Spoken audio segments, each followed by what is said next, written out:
It was supposed to be the adventure of a lifetime. 9 experienced Soviet hikers, students and graduates of the Ural Polytechnical Institute, set out in late January 1959 to conquer the frozen wilderness of the Ural Mountains. Their goal was Mount Otorten, whose name in the language of the indigenous Mansi people ominously means, "Don't go there." They never made it. What began as a journey of skill and endurance soon turned into a nightmare, one that would baffle investigators for decades. When their bodies were found scattered on a remote slope now known as Dyatlov Pass, the scene defied logic. Half-dressed corpses in the snow, horrific injuries, radiation traces, and no sign of struggle or enemy. Some had crushed skulls, shattered ribs, one was missing her tongue and eyes.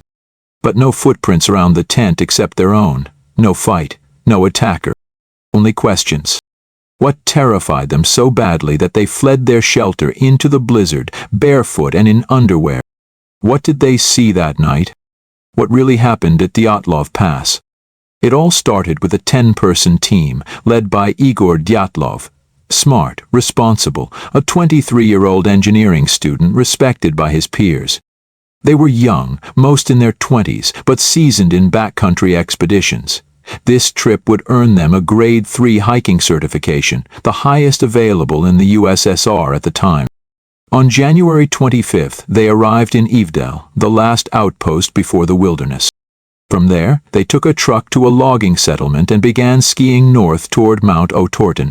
One member, Yuri Yudin, fell ill with sciatica and turned back, a decision that saved his life. He would be the only survivor. The rest.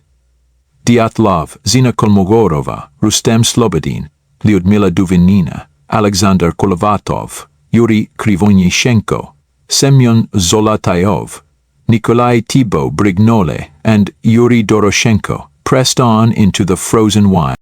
Their last known diary entry, dated February 1st, described setting up camp on the slopes of Kolatsiak, a Mansi name meaning Mountain of the Dead. Instead of going downhill to the forest where firewood was available, they chose an exposed site, likely to practice emergency survival. They pitched their large, shared tent, ate a final meal, and then something happened. When they missed their return deadline, no one panicked at first. Delays in the wilderness were common.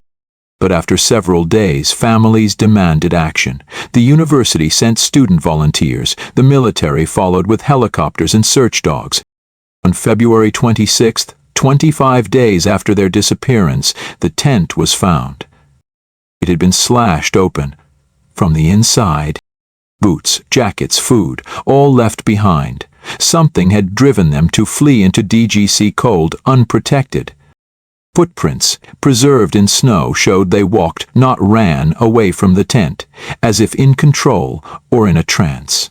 The first 2 bodies, Doroshenko and Krivonyishenko, were found near a forest, barefoot, beside the remnants of a small fire. Their hands were burned, likely from trying to survive. 3 more, Dyatlov, Zina, and Rustem, lay between the forest and the tent, as if trying to crawl back. All were lightly dressed, all died of hypothermia. But it was the final 4 bodies found months later under meters of snow that deepened the mystery. Semyon had a crushed chest. Lyudmila had no tongue, no eyes. Nikolai's skull was fractured. Alexander had neck trauma. Yet none had external bruises, injuries caused by extreme pressure, but with soft tissue untouched, as if hit by a car or exposed to a shockwave. Their clothes had traces of radiation, and yet, no signs of avalanche, no signs of attack. The Soviet investigation concluded vaguely a compelling natural force had caused their deaths. The files were classified, witnesses silenced, conspiracies bloomed. Some believed it was a military accident, perhaps parachute mines or secret weapons testing. Others suspected UFOs, Mansi tribes, escaped prisoners, KGB agents. Locals had reported orange lights in the sky that night. The truth seemed buried in snow and silence. In 2019, Russian authorities reopened the case. Their new conclusion? An avalanche. but experts argue the slope was too shallow and injuries too bizarre. Even today, many believe the avalanche theory is a cover for something darker. More than 60 years later, the Dyatlov Pass Incident remains one of the world's most chilling unsolved mysteries.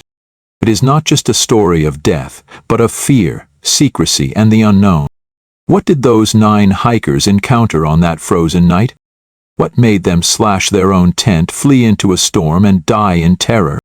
We may never know. But the wind still howls through Dyatlov Pass, and the mountain still keeps its secrets,